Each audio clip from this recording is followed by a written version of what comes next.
Alright guys, welcome to Ashes of Creation. Where we're at right now is a little camp called Morrow's Mead. This camp wants to become bigger than a camp, better than a camp. But it's having a hard time doing that because all of its caravans disappear in transit. We got to figure out why they're disappearing. Sergeant Landry has a good idea in how we can prevent that, or how we can make that possible. So he set up a decoy caravan that we're going to escort through the canyon to discover what's happening to these caravans. We can talk to Sergeant Landry by right-clicking on him. He'll give us a little bit of background on what's going on there. You notice he talks a little bit about mushrooms. The mushrooms that are native to this area kind of keep at bay some of the more awful, corruptive kind of things in this area. Because they're native, they have immunity, and they'll help us stay immune too. So after you're done talking with him, come and follow me, and we'll go and pick up some of those mushrooms. So down in this little cavern, we'll find the mushrooms. On the 9 key, you'll see the harvest skill. If you hit 9, you'll get a little reticle, and it'll be green when you hover over the mushrooms and red when you have no mushrooms available. If you click down and then hit the 9 key while it's in that little red area, you could actually crit your harvest. And what that means is that you'll get more mushrooms, or you'll get better mushrooms, or other better, cooler, secret things will happen. Okay, cool. Looks like all of that experience that you've gained from harvesting those mushrooms has helped the node level up to level 3. That means it becomes a village, so it's no longer a small little camp. It's an awesome big village bustling with people. That means there are more quests available, more resources available, more amenities available. The nodes are always listening to what the players are doing, and they grow and shrink with player activity. This is how we keep the game kind of dynamic and always new. Every time you log in, something's going to be different, something's going to change, and it's going to keep things fresh every day, day in, day out. The caravans that we are escorting right now are empty, but normally they're going to have a lot of resources on them. Caravans are the main way that we transport goods from one place to another. They can represent trade routes. They can represent you just moving a whole bunch of resources from one place to another. Our economy is a local economy. This means that we don't have things like a global auction house or a global banking system. If you want to move goods from one place to another, you need to do it with a caravan. Caravans are mobile PvP hotspots. That means that if someone wants to take your caravan, wants to take your goods, they can do that here by attacking you. It's your prerogative to kind of bring a good running crew with you, or take hidden circuitous routes to try and avoid those confrontations. We'll see here, our first encounter is with a Sladeboard Shaman. This is where we'll get used to our combat abilities. Your number 1 key is your combo ability. It functions really similarly to how the harvesting system works. Hang on, I'm gonna have to help heal here. This encounter gets pretty tough. If we can make it through without any death, we've done really well.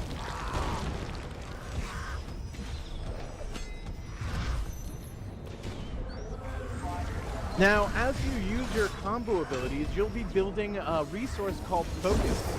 In the lower left-hand corner of your screen, you'll see a little kind of black button. It might be green. That represents how much focus you have. If it's green, that means you can spend that focus on your ultimate ability. Your ultimate ability is kind of this super powered, super effective kind of ability that will change the dynamics of an encounter. Uh-oh, we've lost our press fellow. We're going to go ahead and raise him up.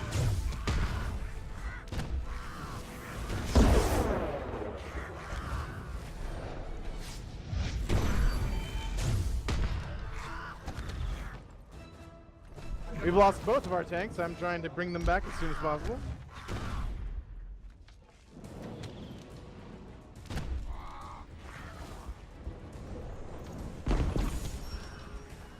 There we go.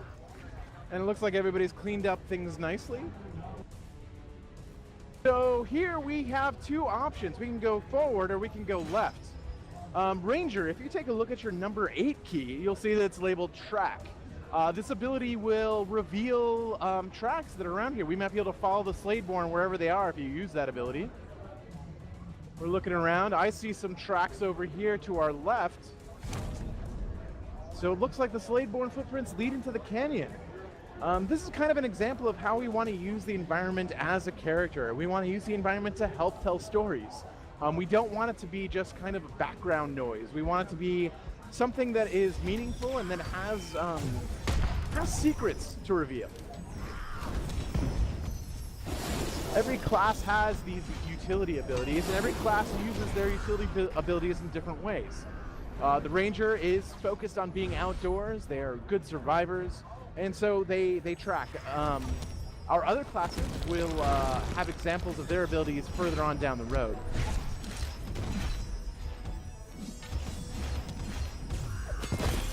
And because they're different abilities, it's going to kind of change the way that you want to build your parties. Different encounters are going to rely on different utilities. Mage might help you get through one part of the environment in a way that you wouldn't be able to without a mage in your party.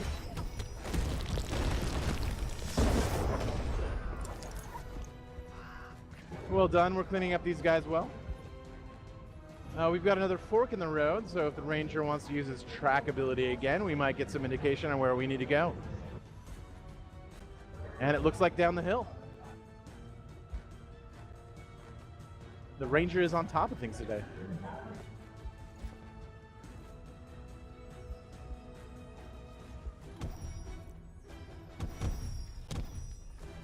Now these Sladeborn, you can see that they're kind of bird-like. At one point, a long time ago, these used to be beautiful peacock-like creatures with multicolored plumage, wings that actually work, and civilized, well-built, advanced society.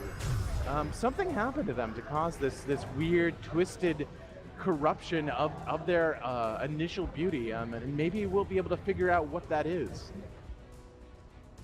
So we can see there's a lot of Sladeborn activity down here at the bottom of this hill. Let's hold up for a second. Across this river, they must have gone, but down there is a bunch of poison water. It's probably a good idea that we avoid that, and we need to figure out how these guys got across it. So if the mage wouldn't mind using their utility ability, also assigned to number 8, Reveal Magic. There we go. And maybe we can see something that might have otherwise been hidden, and there we go. So we can see that the Sladeborn had an illusion spell on this, and the mage was able to reveal that to the party. If we didn't have a mage in our party, we would have had to figure out a different way across. Uh-oh, our cleric has fallen in the water. She'll find out that the water isn't actually that dangerous right now. We didn't want to kill people unnecessarily. Come on, cleric, over here. Awesome work. So part of this is just trying to figure out like interesting ways that people can traverse this terrain. Different parties will do things in different ways. Uh-oh, it looks like we have encountered our first bug. There we go. Cleric, this is your turn to shine. Let's go ahead and use your cleanse ability.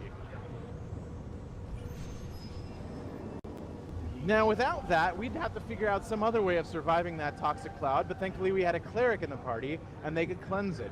The cleric's really good at taking care of poisons and curses.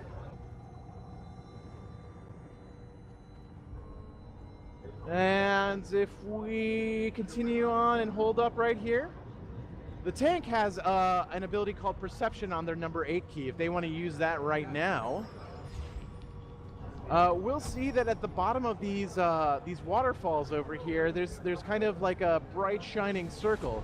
That's going to tell us where our next encounter is going to come from. And that allows the tank to kind of figure out the best positioning for their party and help to protect and anticipate where they're going to come from. So if we come down here, we can be pretty sure that we're going to get ambushed from those things, but it's no longer an ambush because we are ready for it. That's a good idea to stick together on this encounter. It's a pretty tough one. The mage is going to want to take out all their AoE abilities for as long as they'll support us. And the cleric's going to be on their game.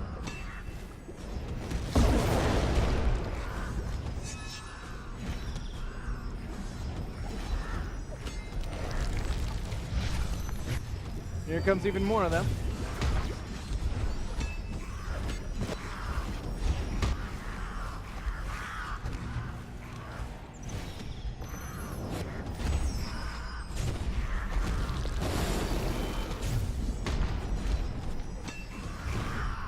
Doing much better on this fight, even though it's a much harder fight. Everybody seems to have gotten their footing.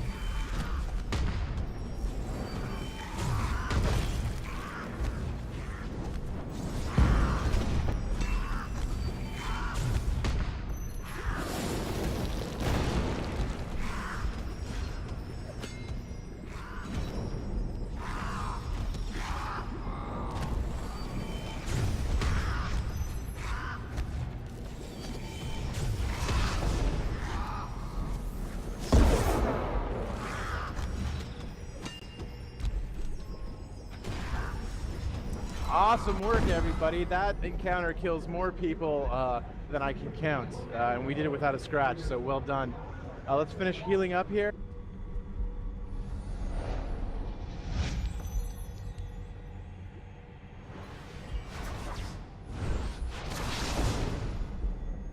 All right, I think we're ready to go. Now, don't forget about your ultimates here.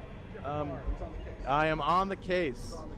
I've got Michael Bacon with me. He is filming our...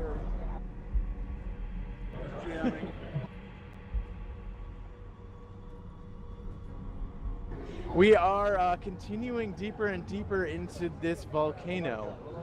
Although to me it looks less and less like a volcano and more like something entirely else.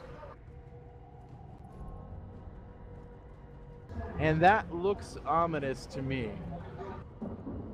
The Unreal Engine is an amazing thing. We're able to kind of leverage it to do a lot of really cool stuff and maintain a 60 FPS frame rate. And oh, here we see something new. This guy looks mean. And you know what? I'll bet you he's the cause of all this. Sorrow's Hunger. Sorrow's Hunger has come to meet the party. Now this guy's a boss, so he's going to be a lot tougher than a lot of those Sladeborn that we found before. The tank's going to want to use their taunt ability to kind of grab and hold aggro. And this is a great place to generate lots of focus and to use your ultimates.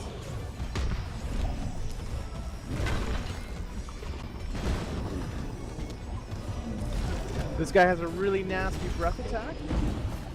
Something to watch out for to make sure you move out of the way of. Awesome hail of arrows there. That's an ultimate that does a lot of damage and has a little bit of control associated with it.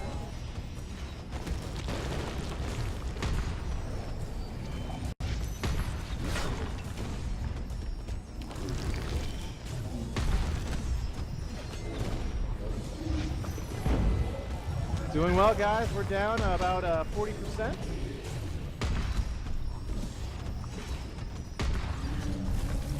Oh, and there's that breath attack. Watch out, mage. That's gonna hurt.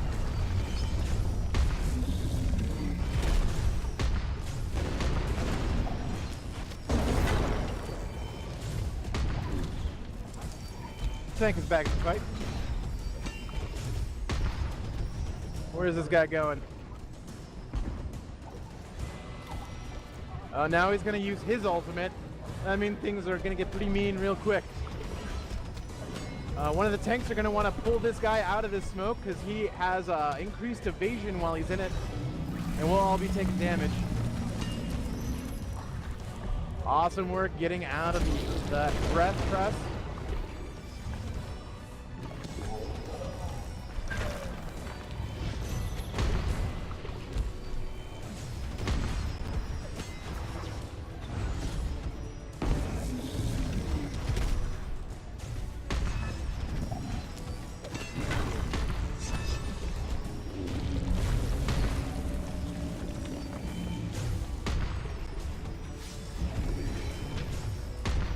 Getting there, he's down to 30%.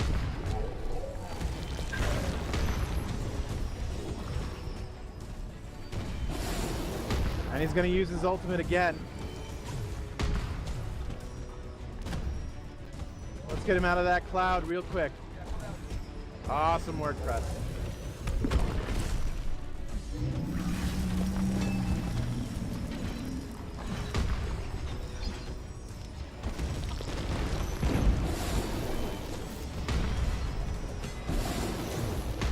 We're getting real close to putting him down. Let's put the pressure on him. 8% left.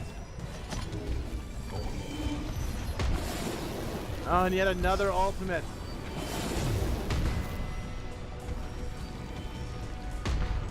Thankfully, our press tank is on the job.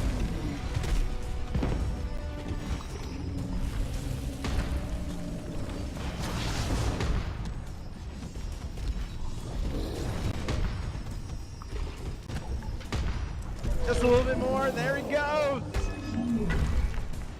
Woo, fantastic work, guys. We have saved Morrow's Mead for another day. And that is the end of our demo. Thanks for playing, everybody. We really appreciate you coming out.